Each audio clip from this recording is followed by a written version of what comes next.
Good afternoon to all of you, ladies and gentlemen. And on behalf of the AKU-ISMC and the team who were organizing this event, I'm delighted to welcome all of you to the Aga Khan Center. Today's gathering has many noble reasons or purposes, as I call it. The first is to celebrate the academic achievement of our beloved Dr. Farouk Topan and so-called retirement. I'm not going to use this word again. Who is well known to all of you. I don't need to introduce him at all. The second reason is that we also wanted to say a big and loud thank you for his efforts as a teacher, scholar, and director of ISMC, especially in difficult times.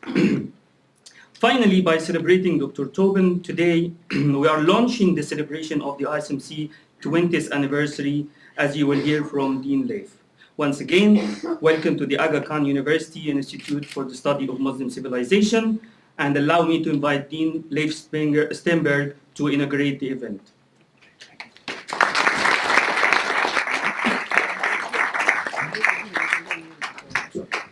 I will stand here. I will stand here. Okay.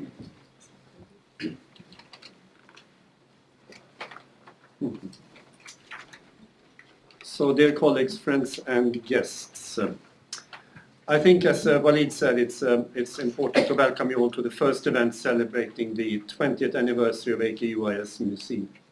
There will be a number of events now from this day, and 3rd of December is a big one, plus the whole of 2022, and we will actually not stop until the beginning of 2023, so it will be celebrations for more than a year and a half. To this event.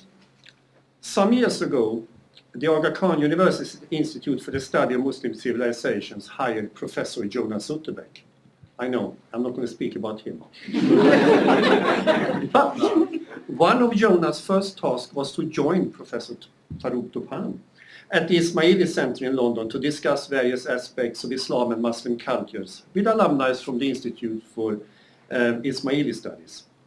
Jonas and I have known each other for years, and he came back from the event talking to me quietly about Farouk, saying, "Who is Farouk really?" He was curious. "Why do you ask?" was my reply. I wasn't sure I understood the question. He then described how Farouk Topan, before starting his lecture about the Quran, has been celebrated in the most extraordinary way by the audience.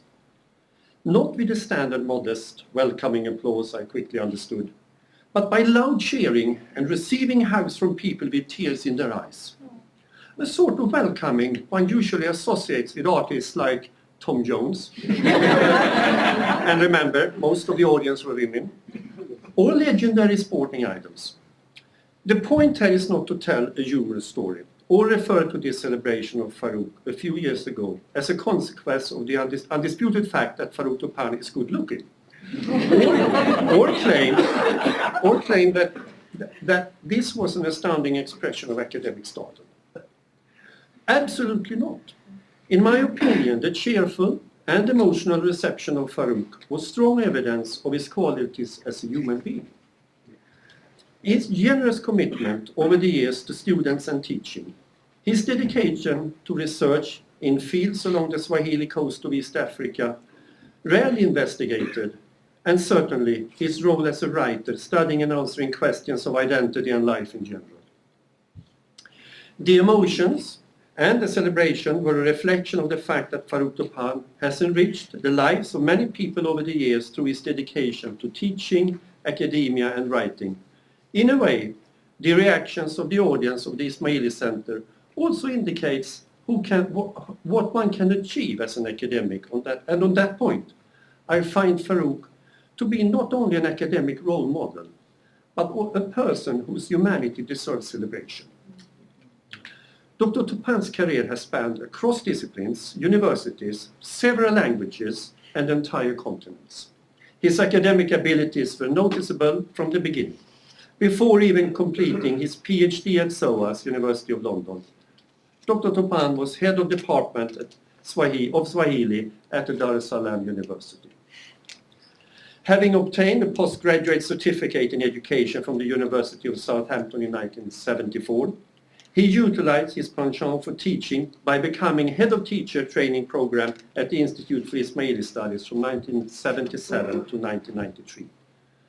Dr. Topan's steadfast commitment to improving the quality of university teaching provision throughout his career marks him out as a fastidious scholar and one who is truly dedicated to the betterment of academia and education in general. Dr. Topan published several books from the latter part of the 1970s in both English and Swahili, including a discussion on contemporary issues in Swahili literature and a text entitled On the Body of the Self in Spirit Mediumship Cult of Mombasa. From 1993 until 2002, he took a period of leave from tenured positions to focus on his research and published widely in edited books and journals.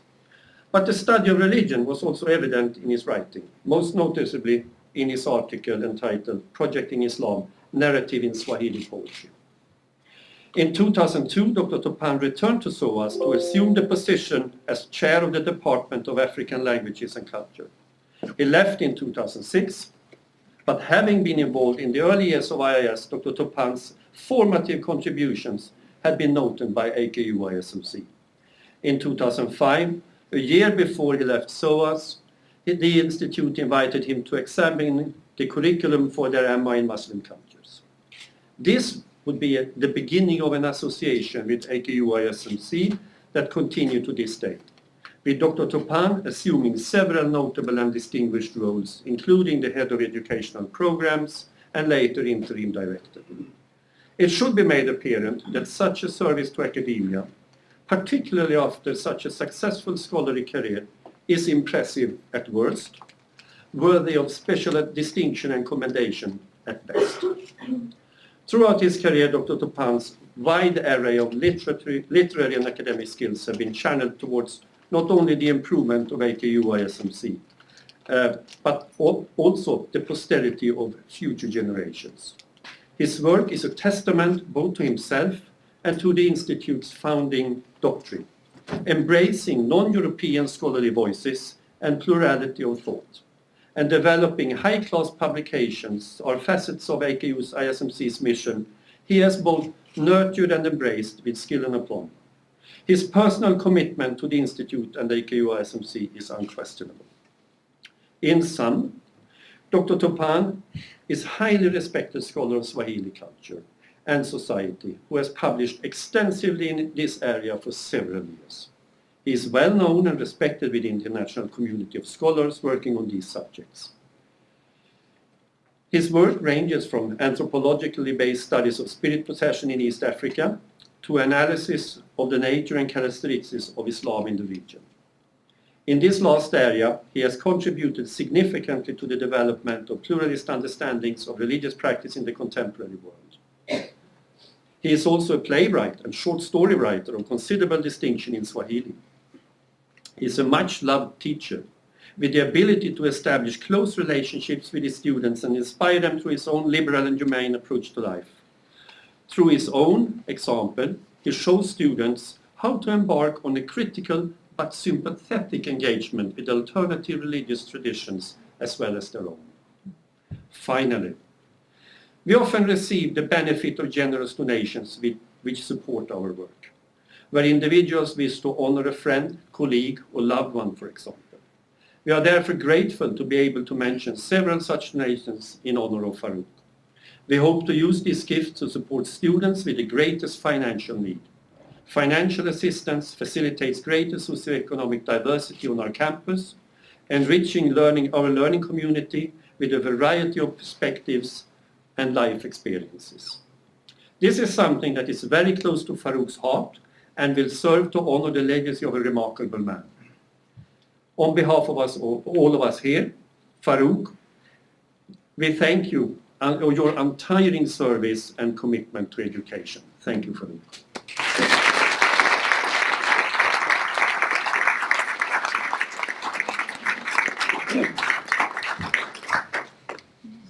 So thank you very much, Dean Leif. And you all imagine how difficult to do this, especially with Farouk in the room.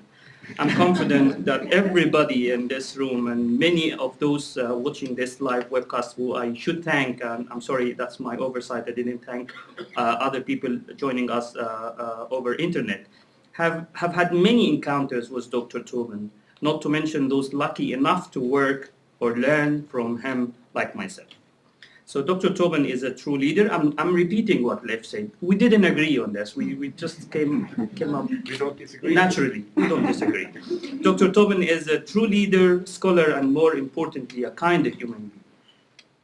And I can tell you many stories to elaborate on each of these qualities, but without any further ado, let's move to our second part of this event or program, which is a panel of 3 eminent scholars who kindly accepted to join us tonight to speak about Dr. Topan as a colleague, friend, scholar, and teacher.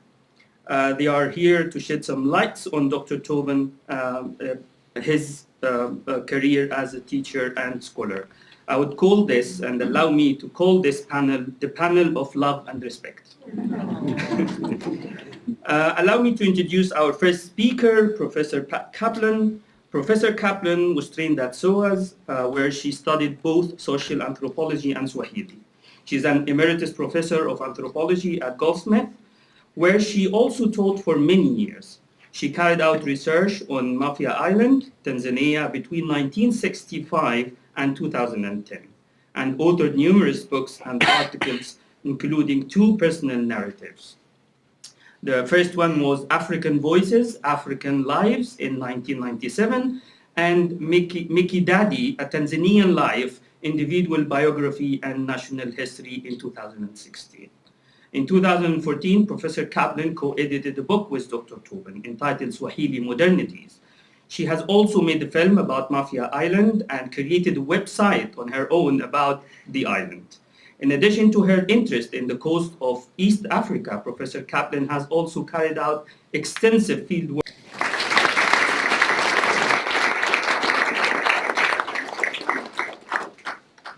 Thank you very much for that kind introduction.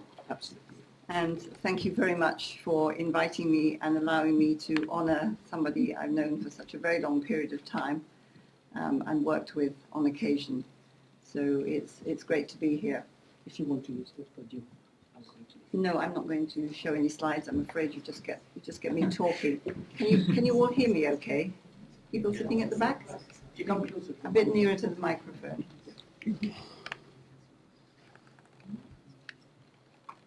Right. Well, Farouk and I are both products of SOAS, our alma mater, and this is where we met. I think it was in the late 1960s. I just finished my PhD in social anthropology with fieldwork carried out on Mafia Island. I can hear most of you saying, where? Mafia is a small island. It's about half the size of Zanzibar, Unguja, and it lies off the Rufiji Delta in southern Tanzania. At that time, Farouk was doing his own PhD with research on the Kenyan coast, which he completed in 1972. Reference has already been made to that, with the title Oral Literature in a Ritual Setting, the Role of Spirit Songs in a Spirit Mediumship Cult of Mombasa. On discovering that we had common interests in spirit possession, I can hear several of you saying, what's that? Spirit possession is, sometimes it's called cults of affliction. It's a way through trance healing that people deal with the numerous problems, especially illness, mental and physical, in their lives. It's widespread in Africa, but it's also found in other parts of the world. But anyway, Farouk and I found that we had a common interest, not to say obsession, so we started a long conversation about this and many other topics. I think I'm going to cut out the part about Farouk's career because that's been already very ably talked about. Suffice to say that he's been around quite a bit. And his work, he's really a polymath, you know. He can write literature, as in plays and poetry, but he can also write things which are of interest to people like me, anthropologists, historians, because he always puts his writing in a social, cultural and historical setting. And that's not true of all scholars of a particular language. Now we're celebrating, what's the other word? Are we commiserating? But anyway, we're giving Farouk a good send-off. I was present at his earlier send-off, and so I'm wondering if he's going to make a career out of this. You can put so far two retirement parties. Retirement is a very funny business. When I retired, people said to me, "What's it like being retired?" And I said, "Retired." And my husband would say, "Retired? What retired? She's not retired. She's, still going strong." And I thought about it. I decided the two distinguishing features of being retired were, first of all, that you could say no to things you didn't want to do. And you could do the things that you did want to do that sometimes you put aside for years and years because you had other things that you had to do. And the other was that your bank balance was a little less than it had been because you're on pension now and not. So anyway, Farouk, I'm sure you'll get your head around that. And who knows, you might have more retirements. On the website of this institute, Farouk gives a short talk about Swahili culture and utilizes as his focus the ubao. This is a board used by pupils learning to write in Quranic schools in Africa. I brought an example to show you from Mafia Island. This is what it looks like. Of course, people use this much less than they did when I started my fieldwork in the 1960s. They tend to use notebooks and pencils and pens nowadays. But this ubao, which hangs on the wall of my study, I really love because it speaks to me of so many things. First of all, it's incredibly sustainable. Just imagine, nothing thrown away, just a quick wipe, and even the ink that is taken off by water can be used as a treatment for various problems. But the other reason why I think this is important is because it serves as a very useful symbol of an aspect of Swahili culture. And that is, this is part of the Quran written in Arabic script obviously. But the pupils who went to these schools, they used to be called Vyo in my day, but now they're called madrasa. The pupils who went there learned to write Arabic script. They couldn't always understand what they were reading in terms of the Quran, but they could write in Arabic script. And they wrote Swahili in Arabic script. So that meant that people could communicate with each other by letters using this form of writing. Before the kind of education that was brought in by the colonial powers really became much more important and significant, and people don't tend to write letters in Arabic script anymore, sadly. At the time of my first fieldwork in the 1960s, I met a man who had gone through the Quran school system, and we became good friends. He was very loquacious. He was a fantastic person to interrogate about what was going on.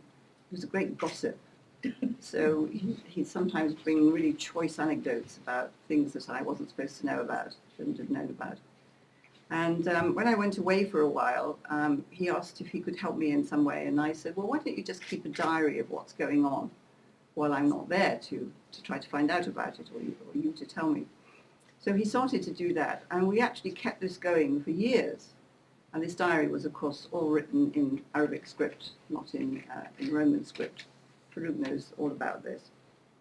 So the ubao, then, is a symbol of the cosmopolitan nature of Swahili culture. That is to say, using a script, Arabic, in order to write an African Bantu language. I could adduce many more examples, but I think that's sufficient, and you're welcome to come and have a look at this later on. I'm only going to say a little bit about Farouk's work because the people who spoke before me have already said quite a lot. But I think it's very unusual to find somebody who not only writes in two languages and is translated into French on a number of occasions, but also he writes about linguistic and literary matters as well as social and cultural ones. He writes, so this is why his work is so significant to people outside of the discipline of language and literature. During all of this period of academic activity, I've had a lot of productive encounters with Farouk, and one has been a multidisciplinary Anglo-French Swahili workshop, which was founded by two people from SOAS, David Parkin and Joan Moore. And we met alternately in London and Paris, and we spoke a mixture of English, Swahili, and French. And if you didn't know the language that was being taught, you went and found somebody who did, and so with a lot of whispering going on during these table ronde, these workshops. In 2001, as has already been said, Farouk and I organised the Swahili workshop at SOAS. It was our turn, it was London's turn. It was actually quite a dramatic beginning to the conference, because just as Farouk and I had met to discuss how we were going to handle things, we got the news of what had happened in New York on 9/11. And so we sat there thinking, should we cancel? Should we postpone? Should we have a silence? What should we do? And then one of our star speakers, Christine Wally from the US, phoned in to say, I'm not coming. I just can't bear it. I need to be here. So anyway, so that was a very unforgettable and difficult moment. But still, the conference did go ahead eventually after we'd had some discussion and that silence, of course.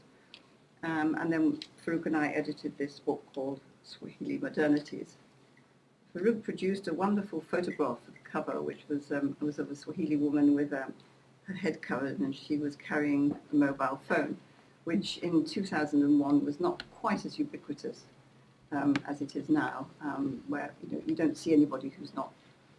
Where are your phones, all you people? Anyway? So Farouk wrote a number of pieces for various books that we produced in English or in French. Some of them are about religion. Swahili religion is the Swahili version of Islam. And in the first one that he wrote, he contrasts the ulma and the tariqa and counterposes these with an African culture, which of course includes spirit possession. And yet that spirit possession, as he and I both know, and so do others, is heavily influenced by Islamic practice. As some people on Mafia used to say, the biggest shamans, the ones who control the spirits, are actually the sheikhs. So it's a complex situation in which boundaries shift all the time, and there's a constant process of change over the 19th and 20th centuries. And as Farouk says, these networks, the ulma, the tariqa, and the African version of spirit possession actually influence each other in significant ways. In another piece that he wrote later on, in fact it's in the Swahili Modernities book, he manifests a particular sensitivity to issues of gender. In his examination of the works of three writers, the first is the poet from Pate, Mwanakupona, and she wrote a famous 19th century poem called Utenzi wa Mwanakupona, written for her daughter to explain wifely duties. And when I was doing my degree in African Studies at SOAS, of course that was one of the set texts, how to be a good wife. I took it all in, of course. The second is the 20th century play Kileo cha Haki, A Call for Rights, by Alamin Mazrui, while the third is another modern play, Mama E, by Ari Katini Mwachofi. Farouk shows that the changes in female status appear to be manifested in the works of these authors. In other words, Mwanakupona is very much a sort of traditional, if you like, view of what a good wife should be vis-à-vis her husband, whereas the others are speaking in a much more rights-influenced kind of discourse. However, Farouk, I think this is quite crafty the way he does this, because he uses the idea of a subtext. In other words, you don't just look at the text, but you actually look at the subtext, what's underneath. And he uses the Swahili term, ndani kwa ndani. Ndani kwa ndani means the inside of the inside. And the Swahili love, in argument and oratory, to have many layers of meaning. And so as you become more au fait with the culture, you actually learn some of the inner meanings, which are not at all. One of the ways in which this is manifested is the kangas that Swahili women wear, and the so-called mottos, or the short verses, which appear to be very innocent, but which actually have some quite naughty meanings sometimes. So, that's that I think is a very good way of looking at things. Considering his background as a Zanzibari Muslim and his research into spirit possession, it's scarcely surprising that the relationship between Islam and local practices is one of his preoccupations. In another piece that he wrote for a Swahili workshop, Towards a Paradigm of Swahili Religious Knowledge, Farouk dives into problems around the relationship between mila, which is customary practice, and dini, a dichotomy which has been explored by a number of other scholars. He shows that practices and beliefs from both categories are open to contestation and negotiation by the Swahili. So it's a good example of the way he eschews dogma and rigid boundaries, because that's not how he sees things, how he sees the world, how he sees Islam, or how he sees Swahili culture. In short, what I would say about Farouk's work is that one of its hallmarks is its reflexivity. For those of you who've done any social science, you'll know that everybody's supposed to be reflexive in their writing. You're supposed to interrogate not only whatever you're studying, but who you are, why you see things in this particular kind of way. So we're all supposed to be reflexive these days, but I want to comment on how difficult or less difficult this is. When you're studying another culture, like I was when I came to the coast of East Africa, as they would say, wet behind the ears, I had to get in by being like a child. And in fact, people told me, you know, you are a bit like a child. How come you haven't got a husband? Where are your children? You know, even though I was in my early 20s, I was seen as a child, and I learned as a child learns, basically by being told off. You can't say that, you can't do that. What will people think, and so on. So what I'm doing, what people like me do, is that you're trying to achieve some understanding of difference. In other words, I'm trying to get into that difference which makes me, in their eyes, like a child, and understand where they're coming from. And then I'm going to go back and write about it or teach about it. But what Farouk and people like him who are working on their own culture are doing is something which is much more difficult. And I know this because I've done field work in Britain, which is my culture. In other words, you're looking at the familiar and you're trying to make it strange. And that's much more difficult to do because you take it for granted. This is normality. I'll talk a little bit about some of my other encounters with Farouk. Well, some of them happened because he was always my go-to person for my own projects to do with matters Swahili. He would read, comment, and give me helpful advice. For example, the two books that have been mentioned, personal narratives books, and the Swahili version of one of them. Farouk would always comment, "Oh, leave that out. It's a bit awkward," or you might say it this way. Incredibly helpful. He also helped me with the website about Mafia Island and the film version that was done in Swahili. When I did a Google Scholar search on Farouk a while ago, I noticed that many other scholars have acknowledged his help and input into their work. So he's been very generous with his time. And not every scholar will do that because there's competition and there's rivalry, and besides you want to be getting on with your own stuff and never mind problems that other people are having. In November 2007, I got an email from Janet Topfogin, who some of you may know. She was at that time the lead curator for world and traditional music at the British Library. She asked me for suggestions for a workshop that they were going to hold, which would showcase the Swahili material held by the library. Of course, you know who was top of my list. But as it happened, coming up from Goldsmiths, the journey up to the centre of town was sometimes a bit long.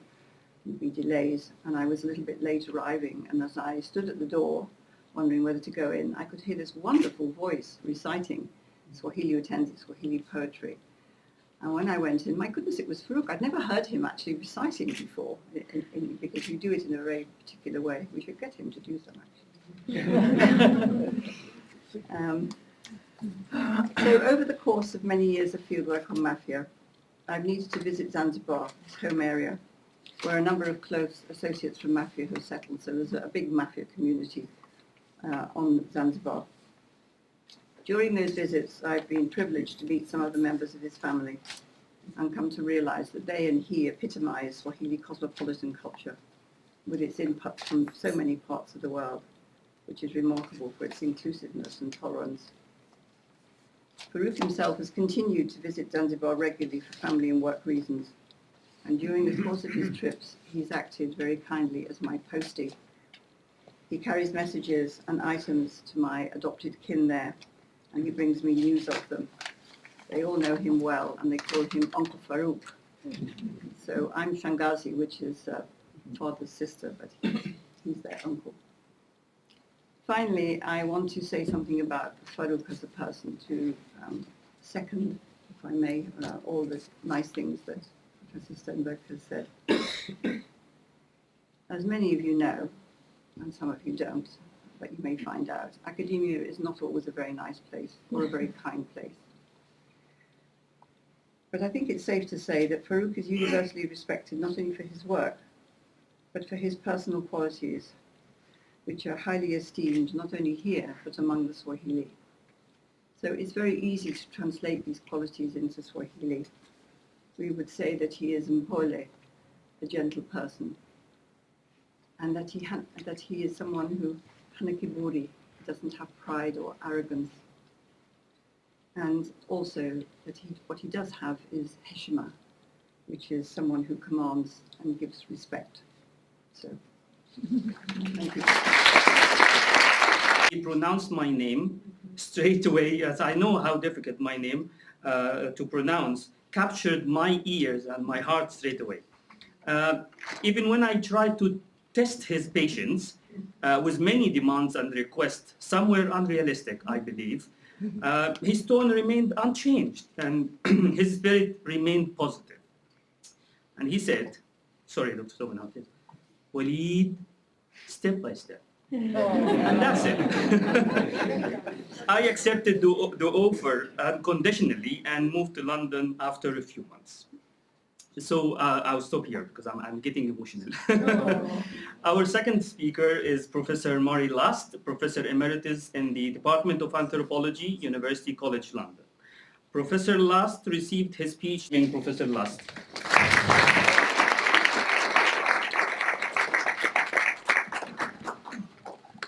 Yes, I should admit I have no contact with SOAS other than in the mid-50s I used their library, which was rather an elegant place in the old building. And also, I have to admit, I had my fill of spirit possession from Johan Lewis before his book on ecstatic religion came out. And I swore that I'd never look at it again. Except, of course, the farmstead that I stayed in for 2 years had spirit possession endlessly outside the door of my hut, my room. And of course, again, when I left the house for a short time to come to London, all spirit possession in the area stopped. Because, as they pointed out, I had taken all the spirits with me to London. I'm glad to say that when I returned with the spirits, the possession restarted. Of course, none of this I knew, and much of the time I must have spent in that farmstead, I had no real idea of what was taking place. But it doesn't stop one from writing about it or even talking about it. Anyway, it was in 2007, I think, that Farouk Topan invited me to join him in possibly teaching a course to his students in that very nice house that AKU had in Bedford Square. It was a splendid place, particularly the staircase, the hall.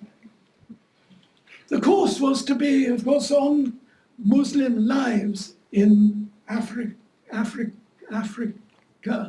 and was an optional one for students, by and large, who had never been or thought about African things.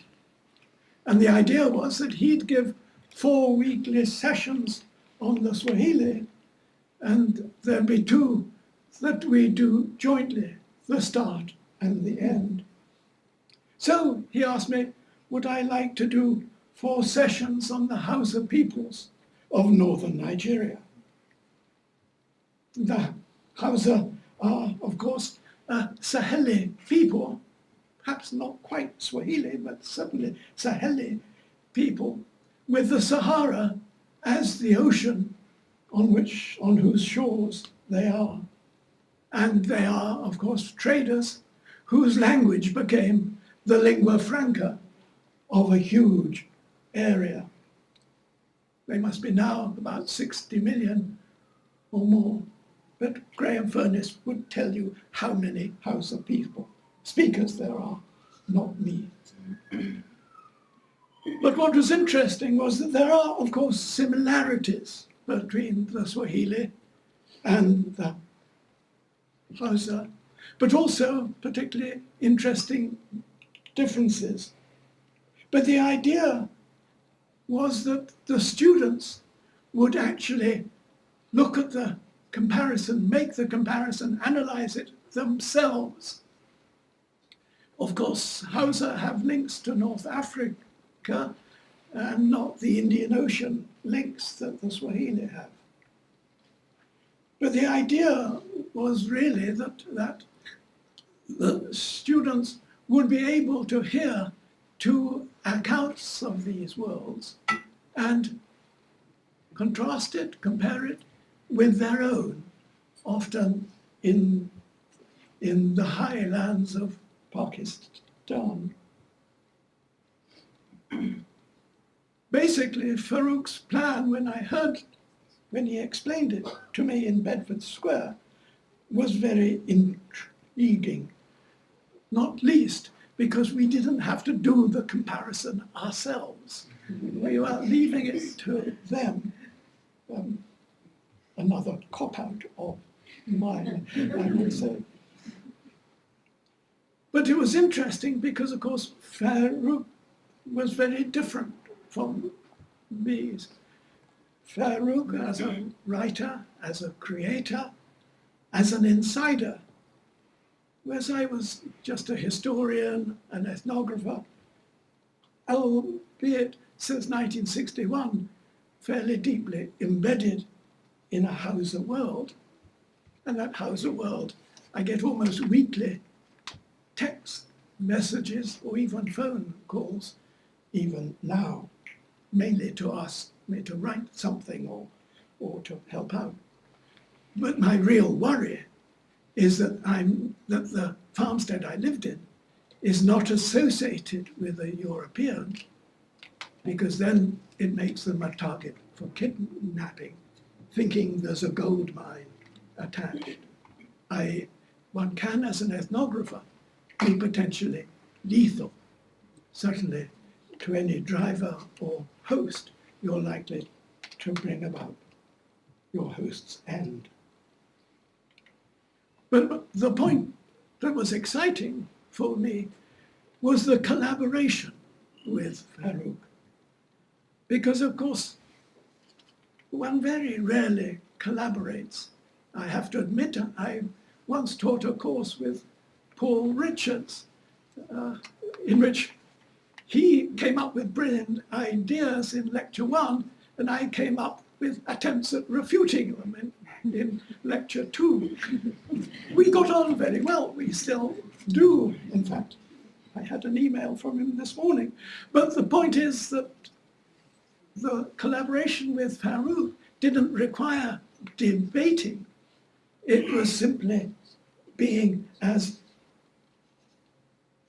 insightful, exciting, or just simply provocative.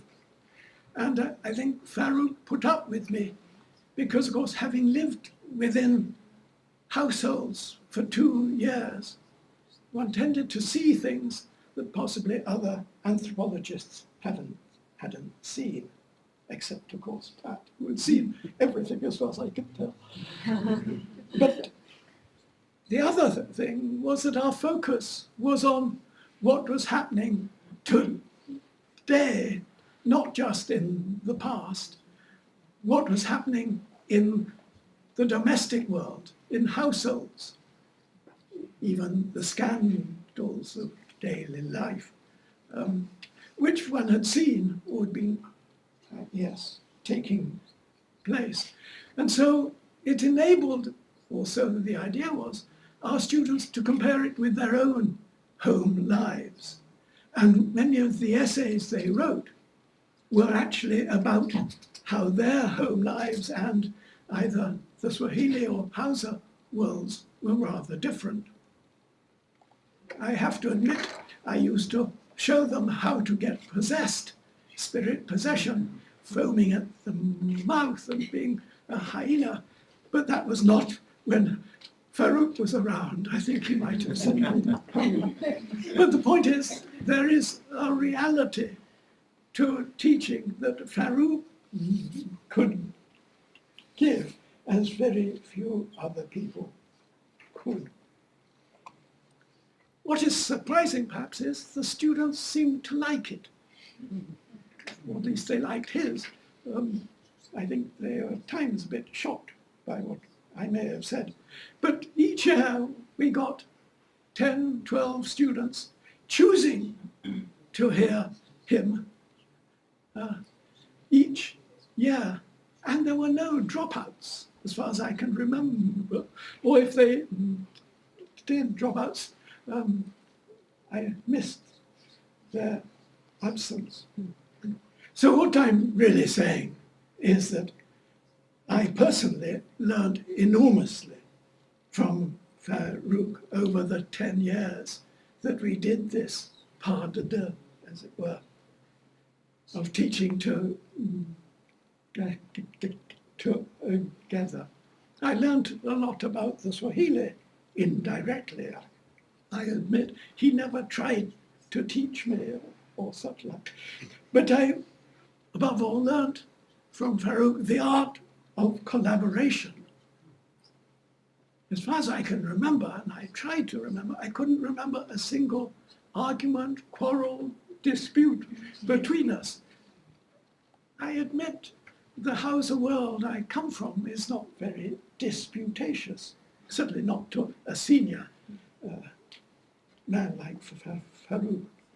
But it wasn't just the arts of collaboration that I learned from him, but also how to compare two somewhat congruent Muslim worlds. So the first day I met Dr. Topan at ISMC in the old building, 210 Euston Road, after I moved to London.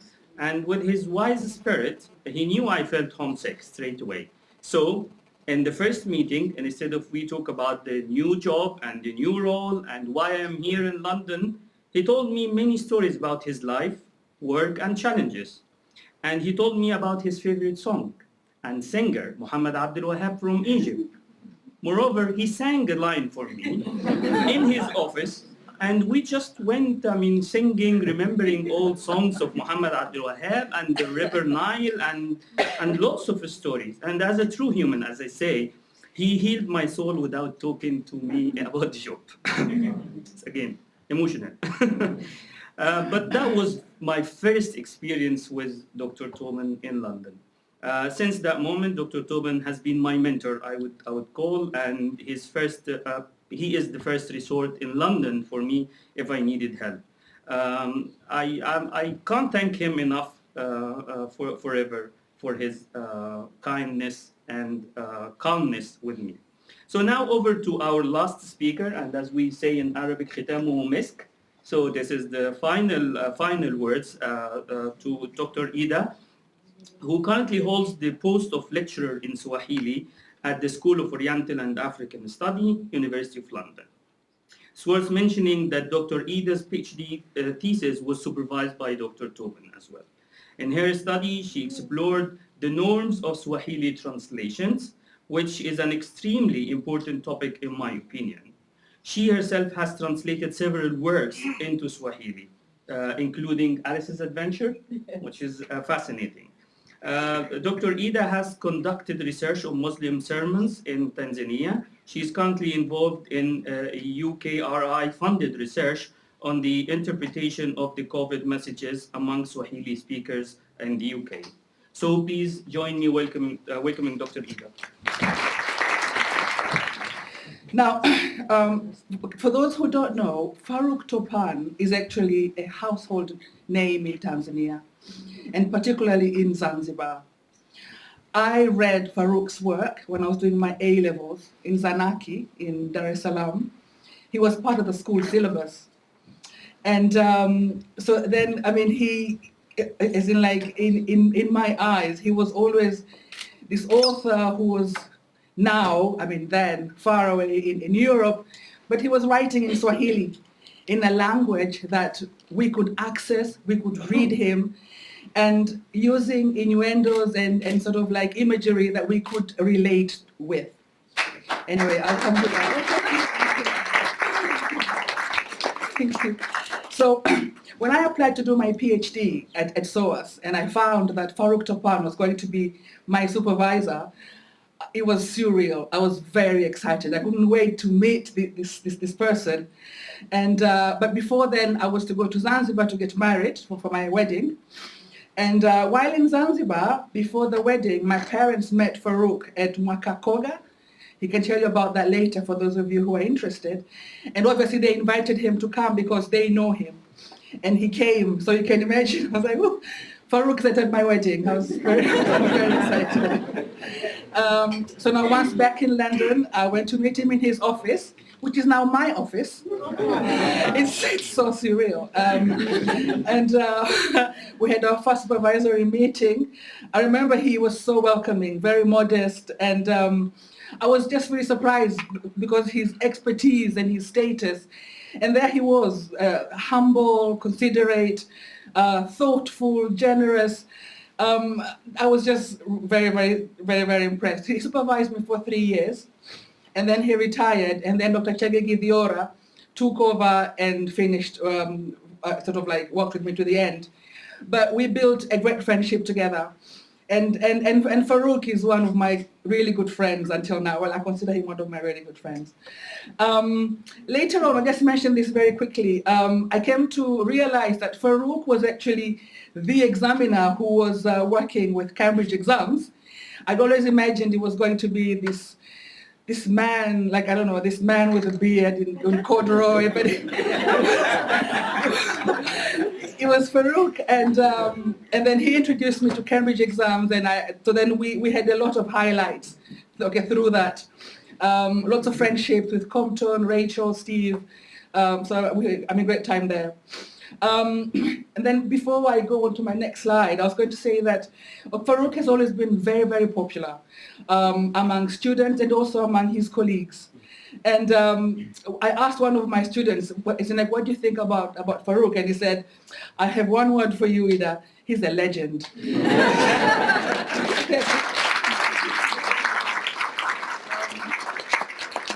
So I will just quickly touch on Farouk at University of Dar-es-Salaam and University of Nairobi, just very quickly. And also SOAS and just post-SOAS.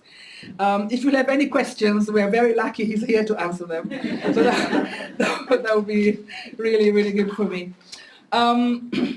So at the University of Dar-es-Salaam, Farouk pioneered a very decolonized reading of Swahili literature. I say that because he introduced the reading of Swahili literature in Kiswahili language. Historically, this was done using English. So I think this is a lasting, it's like a lasting, what's the word I would use, thing that he's done. There you are, I said thing, and I should think of a better word. He's edited this groundbreaking Uchambuzi, which you mentioned, which is used sort of like to help students read literature. And the Uchambuzi sort of like papers, which he edited, has articles by people who are his students. And these students are now the Swahili studies scholars, people like Ibrahim Hussein. So I think, I mean, I did the story that Ibrahim Hussein had asked if they could have their classes aired on Radio Tanzania, because people would have benefited so much from that. It wasn't done, but I think, I mean, that would have worked really well. So maybe I could even say he really sort of, he's the foundation of Swahili studies as we know Swahili studies today. I have here a very, very small, you can't read it, but it's a citation from his work, Alionja Pepo. And I'll just quickly tell you what happens in this book, so you have an idea of the kind of work that he does. So this Alionja Pepo is a humorous drama, which is set in heaven. And Alionja Pepo means the one who tasted heaven. And it's inspired by East African Islamic beliefs. Yeah, and so we have the angels who are bureaucrats in the office, and the job of the main angel, his name is Ziraili, who is the angel of death, is to organize the transfer of human souls from heaven to earth. So as it happens, an error occurs, and they transfer the soul of the wrong person. So a man called Yuma Hamisi from Bagamoyo finds himself in heaven. He is so pleased, like he can't believe it. He enjoys heaven, the rivers of milk and honey and everything. And then he's called to the office and told, "We're really sorry, you need to go back to heaven." And he said, "I mean to earth." He said, "To earth? Why?"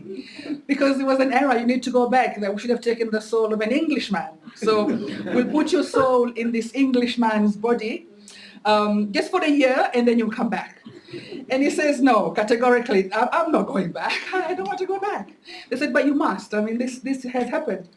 So a huge debate did ensue following this piece, which was seen as, could it be blasphemous, etc. But it was agreed that it is not. This was humor that was criticizing the bureaucratic abuses that were happening in the country at the time. In most of Africa, probably we can say that. And so why I wanted to sort of like talk about this small page here is just to show you how Farouk has introduced this man, Yuma Hamisi, who is a pious man, and he uses humor in the way that the message is relayed to him. So he's told, once you're, as in like back to earth, your soul will be in the body of this Englishman. He says, "What does the Englishman do?"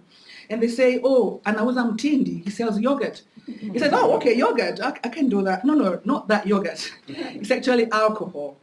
He's like, "Oh, yes, and he owns a bar." Alcohol, he owns a bar, okay. And you're so lucky, he has a German wife who can sing to you all night. A German wife who can sing to me? Yes, he also has a very big dog who will lick your face every time you come home. And he says, "La hawla ya rabbi balaganihi," which is like, oh my goodness, this is a tragedy. So as a Swahili, when you read this, it's very funny. It's humorous, but you can see how Farouk, is in like, through humor, he makes us understand a civilization, a culture. You understand where he's coming from. And I think when Pat said that he puts his work in a social, cultural setting, was very, very correct. That's what he does with this work. And if any of you have are learning Swahili or interested in learning Swahili, I recommend this book. It's not very big, but it's fantastic. The culture, the language, everything is on there. And it was actually played out at a number of, there's a photo for at a number of locations internationally. And this was in Leiden. You can see Farouk had a little less white hair then. But there was no retirement planned at that time. So I'll just move on to SOAS. I'm aware that I should not be talking for too long. So Farouk was a student at SOAS, and he later became an esteemed member of staff. And in terms of Swahili, Farouk was instrumental in establishing what is something that we still value quite a lot until now, which is the year abroad to go to Dar-es-Salaam and Zanzibar. So our students can go to Zanzibar and now as well Kenya, Nairobi, where they integrate, they live with host families. They literally learned how to be Swahili with the Swahili. And I think that's very, very important. He's also the founder and convener of MA African Studies and Literature. He did this with Brian Fannis, who is there. And you can talk to him later if you want to know more about the MA African Studies. And together, they digitized the Swahili manuscripts. This was done together with Anne-Marie Drury, Malim Yahya, and Angelica Vasquera, who's right next to Lutz there, so they can tell you all about that later. He's also the founding editor of JACS, that journal that will not take your articles unless it's very, very well written and reviewed and all that. So we can go talk to him about this. In terms of his teaching, Farouk has excellent scholarship and teaching skills. He has his own style of teaching, which is that students really adore. As it's how we talk about Swahili literature, Farouk makes the students read entire books. They read the whole thing together, sometimes painfully, but they do to the end. And so he does not tell them about the literature, he makes them learn the literature themselves. And he also captures students' imaginations very, very well. This is from Lucy Duran, who said that she believes that Farouk has a gift of being able to communicate the beauty of Swahili, subtlety, and to a very diverse student body. Doesn't matter where you're from, what your age is, he will make you, he will make Swahili, he'll take Swahili into your soul. So I'll just quickly say some of the modules that Farouk has left a mark on at SOAS are Culture in Africa, which he once taught with Lucy Duran and Akin as well, I believe. And this was a core module taken by all African Studies students, very, very popular. And what they did is they looked at culture in Africa as opposed to just African culture. Because you have places like East Africa, where he is from, where you have various cultures coming together. So it's not just African cultures, but it's cultures in Africa. Now, I asked Lucy Duran to tell me a little bit about Farouk, and she said, I need to picture this. When Farouk was at SOAS, they were all based on the 4th floor with Lutz and Graham and Lucy and everybody. And they had a really grand time. So she wrote this to me, and I thought I would just read it out to you. So she says, the offices were located on the 4th floor of the main building. The atmosphere in the department was one of collaboration and sharing of knowledge. And they were a real team. They often went out to dinner together. They had annual parties in the staff common room, which were legendary, I can imagine. This was in great part because they were blessed with some amazing, brilliant, distinguished, and delightful colleagues from Africa. And Farouk was high up on that list. So I thought I would just bring it to you. Something else that a colleague said about Farouk, this was Phil Jagger, who had gone to Oxford. And at Oxford, he met some friends and told them, I have something to tell you. For the first time, we have an African head of department in the Africa department. So Farouk was the first African head of department at SOAS. We can ask him when that was and how that was. I'll quickly talk about the Swahili manuscripts, but we can ask him and Graham later. So SOAS, SOAS archives a substantial amount of Swahili manuscripts. There are about 450 manuscripts dating from 1790 to the late 20th century. The SOAS manuscript originates from the Swahili coast. So this is Lamu, Kilwa, Mombasa, Pate, Siu, and Zanzibar. And I had asked Graham, how did you come to digitize these manuscripts? Why? And this is what he says. I thought I would also offer you the citation. And he said the Swahili Manuscript Project was very much a brainchild of Farouk. There's something blocking it there. But, okay, so there you are. But at the time that they were hatching the plan, Graham was leading on a parallel project collecting and cataloging modern novels in Hausa. And so we decided to collaborate. I think Farouk is quite fond of Hausa. There seems to be quite of an Hausian coming here. And so they put together a plan, they raised a research grant, and the project was housed in the library to everyone's satisfaction. We were lucky to have had Sheikh Yahya present in London, and it was Farouk's foresight and sense of the value of the material which drove the project to success. This is the manuscripts, so I've got an image of what, there you are. The manuscripts are, you can access them on the SOAS website if you're interested, and you can hear the Sheikh reading out the manuscripts, and they explore the Swahili literary tradition so well. We use this all the time. My colleague Lutz and myself, we teach sort of like about the manuscripts, and this is a print that Farouk and Graham have left at SOAS that will forever remain indebted to. I want to end with a Swahili citation that maybe some people can translate for us. I asked Latif Abdallah what he thought on Farouk were, and this is what he said. He said, Farouk ni mnyenyekevu, mtu mwenye elimu kweli ni mnyenyekevu.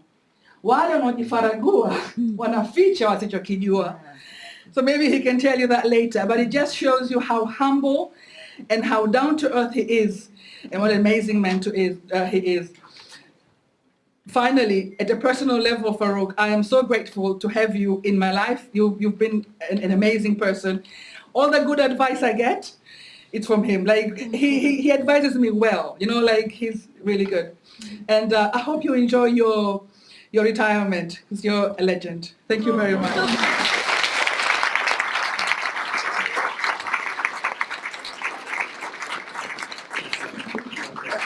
Hard, right? I know. Yeah. So thank you very much, Dr. Ida, for sharing these lovely photos and memories with Dr. Topan. I'm not letting it go again. I'm completing my story. The final part of my anecdote is simply about the day that Dr. Topan decided to retire from ISMC as a director. Although I was so sad, a bit hesitant to share with him my feelings that he's leaving, he promised me, he brought me to London, and now he's leaving after 11 months or so. And then the following day, just the following day, I saw Dr. Topan walking in the corridor of ISMC after his retirement without a tie, very free, humming with the song, and as if he was saying, I'm sure that he was saying, I'm free again. I'm happy to be back a teacher.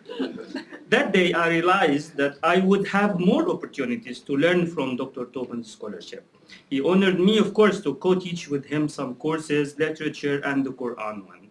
And I will conclude before I leave the stage with a quote from Al-JACS. And when I read Al-JACS, I feature my teachers in primary school in the desert. And when Al-JACS said about or advised teachers to be good teachers, he said, devise artful means to make himself, the teacher, make himself more lovable to students more than his family and mothers. So that's what Al-JACS said about teachers, and this is what I saw in Dr. Topan. So I thought to end my personal anecdote with this question: can teachers retire ever? If yes, will we allow Dr. Topan to retire? I'm just thinking, and I will leave it to the panel and the question and answer, and open the floor probably for a shorter time, 15 minutes, rather than longer. But I would like to invite Dr. Topan to join the panel here on the stage. So if any questions directed to Dr. Topan, he would answer it. Professor Dr. Walid, Professor Pat Kaplan, Professor Mary Last, Dr. Ida Hajivines, my friends, colleagues, and gentlemen, ladies and gentlemen.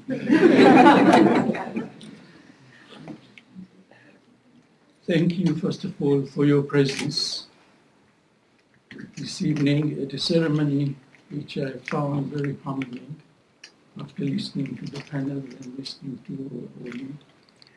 And I found it also emotional that so many colleagues have worked hard to make this event what it is. So I'd like, first and foremost, to thank them. And that is first, I thank Leif for the idea of organizing this. I thank Dr. Walid Ghali for his comments interweaving with our experience. And being the Master of Ceremonies, I thank Alexandra, where are you there? Edward, Ed. It's this occasion when one looks back over a stream of decades of one's life, as I do, I need to express my gratitude to those who have made me what I am, and I'd like to, without whom I could of course not be here, and I'd like to express that for my late wife, and also to express my deep gratitude to His Highness, the Chancellor of the University, for his kindness, generosity, and guidance. Now, two groups of people have actually been my interlocutors over the years. I see them here, some of them, and one group, of course, is my students, and the other are my colleagues. And I'm so delighted that I can see my colleagues here today, both from the ISMC, from SOAS, and from elsewhere. So thank you so much. So I thought what I'll do is begin with a quotation. Now, of course, who else but from Abdul Razak Gurna? And this is from Desertion, okay, which I have taught to students at the ISMC over the years, and I think some of them sort of are nodding. That's right, yes. So this is the quotation. This is from Desertion, page 120.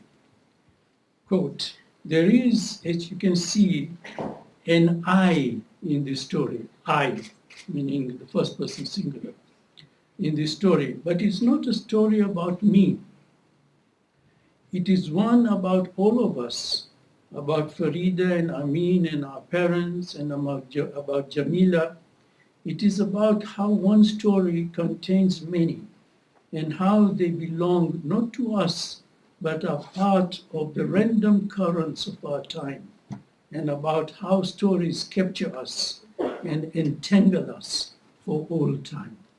So I thought the way that I can project what I feel, what has been happening in my life, is perhaps to tell you stories, 7 stories, short stories, and then we'll move on.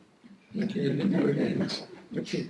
So story number 1, all those 7 stories have been in one way or another covered by Pat, by Murray, by Ida, by Leif, but I want to tell them all the same. So I start my very first story in 1968 in a seminar room in Dar-es-Salaam on the hill. George Haji Bahanis is here. He was then there as well at that time at the University of Dar-es-Salaam. And I was teaching, I introduced, as Ida said, Swahili literature in Swahili. And it was a dynamic place in Dar-es-Salaam at that time, because Professor Ali Mazrui, the late Ali Mazrui, coined a term, Tanzaphilia, meaning people who loved Tanzania and who simply came there in order to contribute. And on the hill, this is what we call the university there on the hill, you had diverse scholars from different parts of the world. I'll mention 2. We had Professor Terence Ranger, of course, historian, who has edited with also on the Invention of Tradition. He was head of the history department. We had Arnold Kettle, Professor Arnold Kettle. He's a scholar of, a Shakespearean scholar of Shakespeare, and the English novel. He was professor of Open University here in London. He was there as well. And it was an atmosphere that really was intellectually buzzing. And in that atmosphere, I had these 12 or 13 students around a seminar room talking in Swahili, and we were looking at these books these novels, these poems. And what was interesting is that they were live. Why were they live? Because those authors lived in Dar-es-Salaam, some of them. Or if not Dar-es-Salaam, they were not very far from us. So we used to invite them into the classroom, one author a term. And the students had the pleasure of talking to these authors and debating with them. So it was a very, very wonderful. And that's why, as Ida mentioned, the dramatist, who is a renowned dramatist now, Ibrahim Hussein, he suggested, said, why are we having our classes here in this seminar room? So where should we have it? He said, oh, on Radio Tanzania. So the whole country should listen to what you're talking. I said, no, we don't do that. Instead, we capture this in a book. See, so they wrote it, because the field was so virgin at the time, it was so, Swahili literature, to write, critique Swahili literature in Swahili was something wonderful. So we did. And uchambuzi wa maandishi ya Kiswahili, that means the critique of Swahili literature. Book 1 came out in 1971. So this was Tanzania. Then I moved to Nairobi, 1972, and I did the same there. We introduced Swahili, literature in Swahili at the University of Nairobi. And we produced our second volume, Uchambuzi wa Maandishi ya Kiswahili, Volume 2. It came out in 1977, written by the students in Nairobi, plus the earlier students from Dar-es-Salaam, some of them. Okay.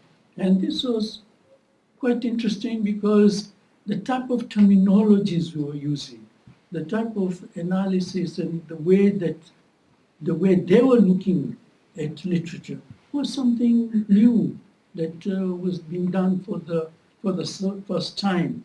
And of course, it was a militant department, quote unquote, because we had Ngugi Thiong'o there, Taban Loliyong, Okot Bitek, Bahadur Dejani, Mitere Mugo, and the government of Kenya, of course, had an eye on that department right now, and I was in that department as well.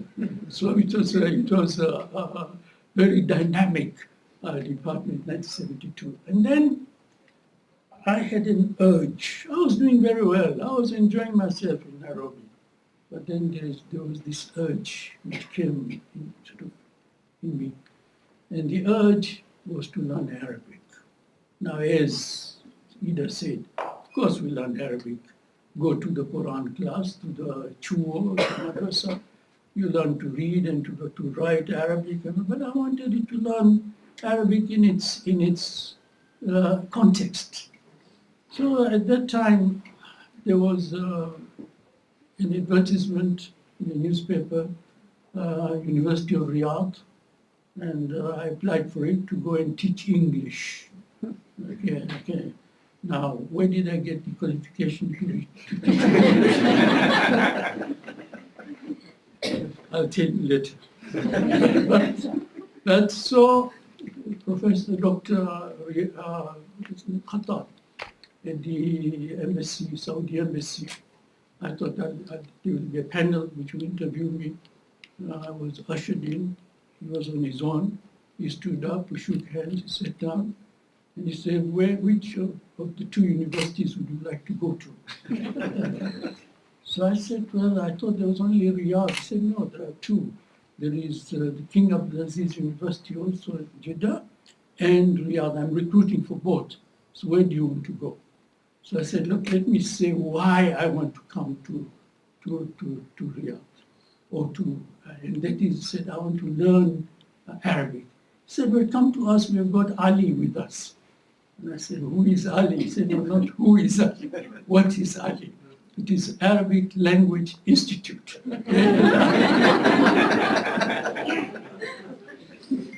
Okay, so I went to Riyadh, and it was a wonderful experience in Riyadh. I was there 2 years in 3 years. What do I mean by that? I mean, I was there the first year. I didn't go the second year, and I went in the third year. So that was my experience of Riyadh. It was wonderful. I had a colleague there who was larger than life, huge chap. deceased now, Dr. Nyani Soren Perin Penagam. He was an applied linguist, PhD from the States, and he could sing. He had a guitar, and it was really, and we had a wonderful time. And more importantly, you could see that Saudi Arabia at that time, with King Faisal and then, who was that oil minister, Yamani, they were negotiating that country, they were moving that country, which one of my colleagues there at that time, an American colleague, said that he gave an analogy of that country, that it's like an actor who has been pushed in the center of the stage without a script. This was the talking of 1974. It was slowly sort of emerging from what it was. And symbolically, I stayed at a hotel in the district called Batha. And Batha, for those who come from Zanzibar, is like Darajani, which is one side is the indigenous population, indigenous side, and the other side is the placid Riyadh, so to speak. And I was sort of in the middle. So that was a wonderful time in Riyadh. And it was a time when I learned Arabic, but Arabic is very slippery, as you all know. For some of you, it can sort of slip very quickly. But anyway, I've retained a little bit of that. So that was my Riyadh days. It was a wonderful time in Riyadh. I learned a lot. And then, to my wife's sort of relief, I came to London, back to London, and I joined in 1977, in October 19th, that's the contract, on my contract, that's the date. I joined the Institute of Swahili Studies. So my 44th anniversary is coming up soon. Joining the IIS. And at the IIS, it was a new institution, just as we had in Tanzania, the dynamism. So now there was a real sort of atmosphere about the Institute of Swahili Studies. It was a new institution. Even the location, London, had to be discussed. Why London? Why London? And that was something that was very, very important at that time. And there were two streams there. You had the research and you had the teaching. On the research side, we started writing papers. My paper was the concept of man. In those days, men embraced women. So that paper, I think I gave it to Shah Hussein. I don't know what you've done with it, but It's in the library. It's in the library. He's in the library. Okay, right. So that was one. And then in 1979, I was appointed head of the YZIN and teacher training program. YZIN is a term which means that people who have graduated and can talk to the community at large. But at the same time, they're also teachers. So a teacher training program. In 1979, I was appointed, 79, that's right. I was appointed, and then we had to recruit students. We went around we recruited 31 students, came and started this program at the IIS in our second home. First one was at 52 High Holman. It was a suite of just 3 rooms. And then the second one was for 15 Great James Street. And it was a wonderful, wonderful program. Simply because the students who came there, they came in with total enthusiasm and they wanted to learn. So the program had two years at the Institute and 1 year at the University of London, where they took an MA and diploma and certificate in education. So that was the part. But I want to tell us one story about the IIS, and then I will stop. I'll stop about the story. And that is, this happened on the 2nd of September, 1981. On the 2nd of September, 1981, there was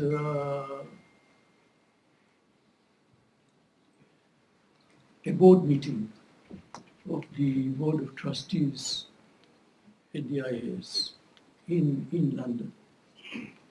And His Highness was present, and then His Highness came to the basement of 1415. He met the students.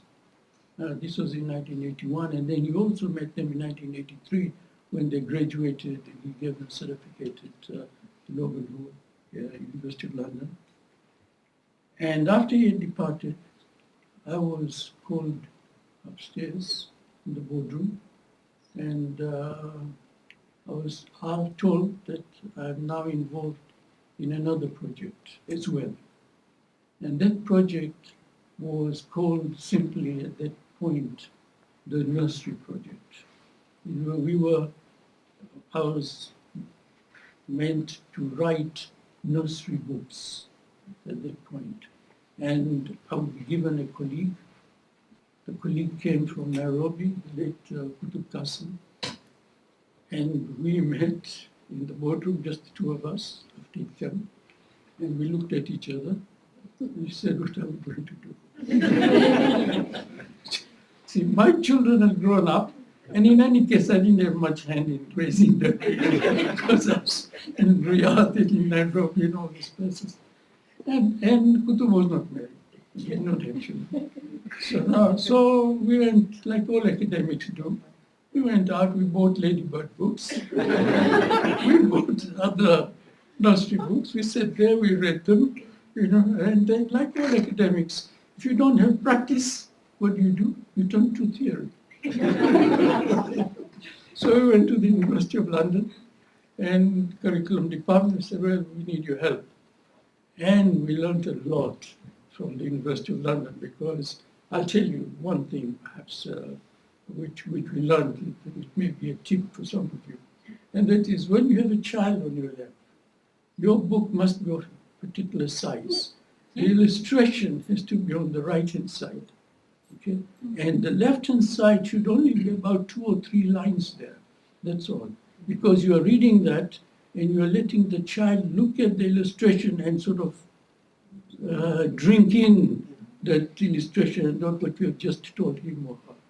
Now that was a wonderful sort of, but for me it was late, too late by then. But anyway, that project was very important. And in the meantime, Kutub was taken away from that project because the institute wanted to start an education unit.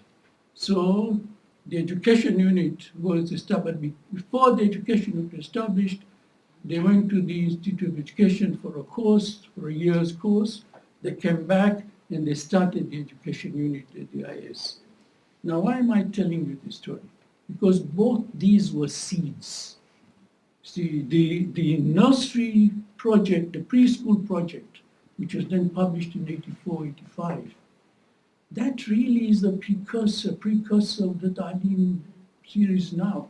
And that education unit is the precursor of the curriculum department. In fact, one of the members of the education unit at that time, Dr. Farouk Topan, is now the head of the curriculum department. So you had these seeds growing from that time. So that is about the institute. And I'm sure there will be others from the institute here who were students throughout that time. Anyway, that was my story number 4. Now we come to story number 5, which is SOAS. So I joined SOAS, I went back to SOAS in 1990. Of course, I'd never been away from SOAS. That's why this Latin phrase, right, alma mater, I mean, your other mother, so to speak. So it's also been in touch all the time, publishing here and there, etc. And then we also, he and I then had to go with the registry so that they could arrange the credit transfer and the quality assurance, etc. And that was wonderful. And our first students to go out there were two girls who went to Dar-es-Salaam, and that was wonderful. And again, Ida mentioned Professor Graham Furness and the two of us. We had fun together in those days. We had introduced MA in African literature, and we got funding from Levi Hume for that manuscripts project. And I think those two were really, so they're still, and I'm so happy that they're still going on, the MA African literature and the manuscripts. So that was, and with the Reader Sense, my friend and colleague, we then also moved it to Zanzibar as such. So we thought the students could go both to Dar-es-Salaam and then to Zanzibar. So that was story number 5. Now story number 6 is not an university that I've been employed at, but it's a university that I've had connections with. My friend whom I've just mentioned, Rida, he introduced me to the University of Bayreuth in Germany. And from 1995, I've been going up. They have a Swahili colloquium every year. It's a wonderful colloquium where you go, there are scholars from all over the world where Swahili is taught. They come there, and every 2 years there is scholarship for African scholars to come to Bayreuth as well. So it becomes a wonderful sort of thing. And I can't help sort of thinking of the irony. When I was in Bayreuth, the irony that, of course, Bayreuth and, of course, Wagner was the place where Hitler used to go every summer. And now we have African students going through it. So wonderful irony in a sense. So we have, so Bayreuth, I'm very, very grateful. And if any of my colleagues are listening on Zoom from the University of Bayreuth, then my greetings to you. And then I retired from SOAS in 2006, and there was as later mentioned, there was a meeting here at the AKU-ISMC. I was invited, and I just made a suggestion that perhaps Africa south of the Sahara should be on the curriculum, and that was accepted. And a few days later, I get Farouk Topan, Professor Farouk Topan now, tells me the head of program at the AKU-ISMC wants to see you, who was then Professor Monsif Abdul Jadid, right? So I went to see Monsif, and Monsif said you can have 2 courses, not 1, 2 courses so I said, right, 1 literature and 1 traditions. So of course I thought of Murray. He spoke about it already. So we taught for 10 years, and he said, I want to emphasize one thing about our course. I think Murray has said a little bit, but I would like to emphasize that both of us insisted that although we are teaching students about the Swahili and the Hausa, they need to compare with their own societies. And I think those of you who have taken this course probably know this. So that was one of our, because then it gives them their own reflection of their own societies as well. The other one was literature. And literature, we decided to have 5 mirror image, 5 lectures, Arabic literature, 5 lectures, Swahili literature. The themes would be mirroring the others. So for instance, modernity and tradition and exile and existence and I forget the nation. And Professor Wenchin from from SOAS started it with for Arabic. I took the Swahili, and then she left, and then I'm very pleased to say that Dr. Kaya and Jerry took it up, but now it was Turkish. So we have Turkish and Swahili. Okay, and then when she left, then we had where is Sevgi Dr. Sepia, there you are. So Stefke came in, Walid came in. So now we had both, not only Swahili and Turkish, but now we had Swahili, a little bit of Turkish, and a little bit of Arabic. So I'm grateful to my two colleagues for taking this. So that was the course. And so that's it. So now, where are we? Now, okay, now. Number 7, yes, which is the AKU-ISMC. And I think the AKU-ISMC, I mean, if Amazon can go into space for 12 minutes, you know, so can we. But our space is not this space. Our space is really intellectual space. And the difference is our space, you go into that space, it expands. And the more you go in, the more it expands. And if I may continue with that analogy, I think these 20 years of ISMC, a wonderful airstrip has been built. We now have a wonderful aircraft. We have a wonderful captain. Now, and we are taking off now. We are taking off. And in fact, we have taken off. It's not that we are taking, we have now taken off. And one of the Swahili writers I know very well, who is a playwright, he has a motto in his plays, which says, mawazo ya mwanadamu hayana kikomo, meaning there are no boundaries, there are no limits to human thought and human imagination. So now, the sky is the limit, or even beyond the sky is the limit for this very young institution in the next 20 years. So what I would like you to do now, talking of imagination and thought, I would like you to raise your glasses. You can have any drink you like in those glasses. And we are now toasting imagination.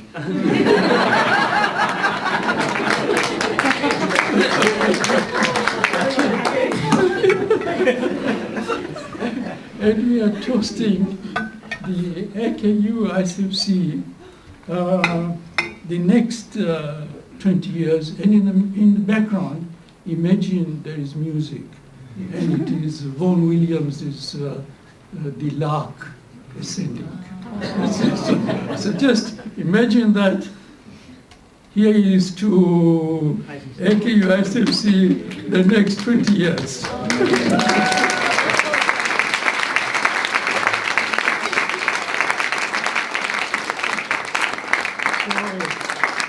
Ladies and gentlemen, the panel, thank you very much. And this has been, as I said, an emotional little bit. It has been a wonderful, wonderful, wonderful period. And having been on this earth for 8 decades now, I think it's time to retire.